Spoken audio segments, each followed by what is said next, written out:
श्रीमद् भागवत गीता के 8वें अध्याय के श्लोक का अर्थ पढ़ने जा रही हूँ। इस प्रकार भगवान के वचनों को न समझकर अर्जुन बोले, हे पुरुषोत्तम, जिसका आपने वर्णन किया वह ब्रह्म क्या है, अध्यात्म क्या है, कर्म क्या है और अधिभूत नाम से क्या कहा गया है, अधिदैव नाम से क्या कहा जाता है। हे मधुसूदन, यहाँ अधियज्ञ क्या क्या मतलब कौन है और वह इस शरीर में कैसे है और युक्त चित्त वाले पुरुषों द्वारा अंत समय में आप किस प्रकार जानने में आते हैं। इस प्रकार अर्जुन के प्रश्न करने पर श्री कृष्ण भगवान बोले, हे अर्जुन, परम अक्षर अर्थात जिसका कभी नाश न हो, ऐसा सच्चिदानंद घन परमात्मा तो ब्रह्म है और अपना स्वरूप अर्थात जीवात्मा अध्यात्म नाम से कहा जाता है तथा भूतों के भाव को उत्पन्न करने वाला शास्त्र विहित यज्ञ दान और होम आदि के निमित्त जो द्रव्यादि को का त्याग है वह कर्म नाम से कहा गया है। उत्पत्ति विनाश धर्म वाले अर्थ सब पदार्थ अधिभूत है और हिरण्यमय पुरुष जो शास्त्रों में सूत्रात्मा, हिरण्य गर्भ, प्रजापति, ब्रह्मा इत्यादि नामों से कहा है। और हे देहधारियों में श्रेष्ठ अर्जुन, इस शरीर में मैं वासुदेव ही विष्णु रूप से अधिक यज्ञ हूँ और जो पुरुष अंत काल में मेरे को ही स्मरण करता हुआ शरीर को त्याग कर जाता है वह मेरे साक्षात स्वरूप को प्राप्त होता है। इसमें कुछ भी संशय नहीं है, कारण कि हे कुंती पुत्र, यह मनुष्य अंत काल में जिस भी भाव को स्मरण करता हुआ शरीर को त्यागता है उसको ही प्राप्त होता है, परंतु सदा उस ही भाव को चिंतन करता हुआ, क्योंकि सदा जिस भाव का चिंतन करता है अंत काल में भी प्रायः उसी का स्मरण होता है। इसीलिए हे अर्जुन, तू सब समय में निरंतर मेरा स्मरण कर और युद्ध भी कर। इस प्रकार मेरे में अर्पण किए हुए मन बुद्धि से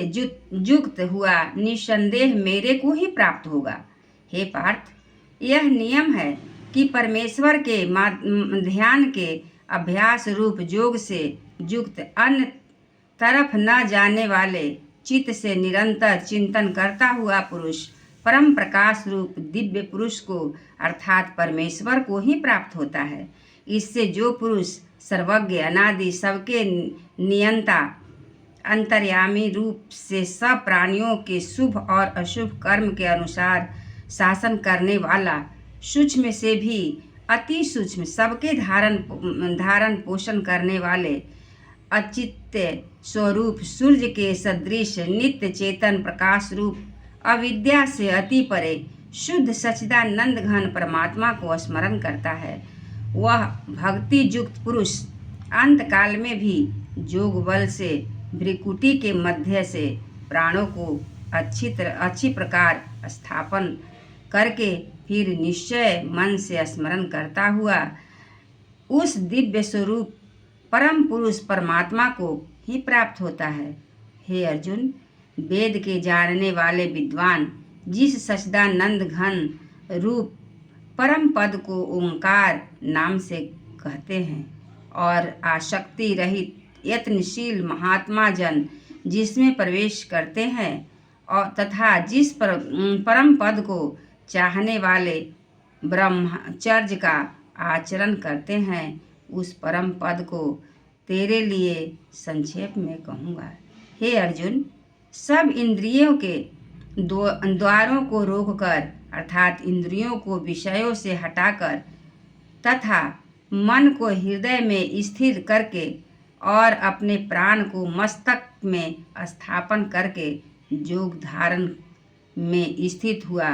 जो पुरुष ओम ऐसे इस एक अक्षर रूप ब्रह्म को उच्चारण करता हुआ और उसके अर्थ स्वरूप मेरे को निरंतर करता हुआ शरीर को त्याग कर जाता है, वह पुरुष परम गति को प्राप्त होता है। हे अर्जुन, जो पुरुष मेरे में अनन्य चित्त से स्थित हुआ सदा ही निरंतर मेरे को स्मरण करता है, उस निरंतर मेरे में युक्त हुए जोगी के लिए मैं सुलभ हूँ, अर्थात सहज ही प्राप्त हो जाता हूँ। हे वे परम सिद्धि को प्राप्त हुए महात्मा जन,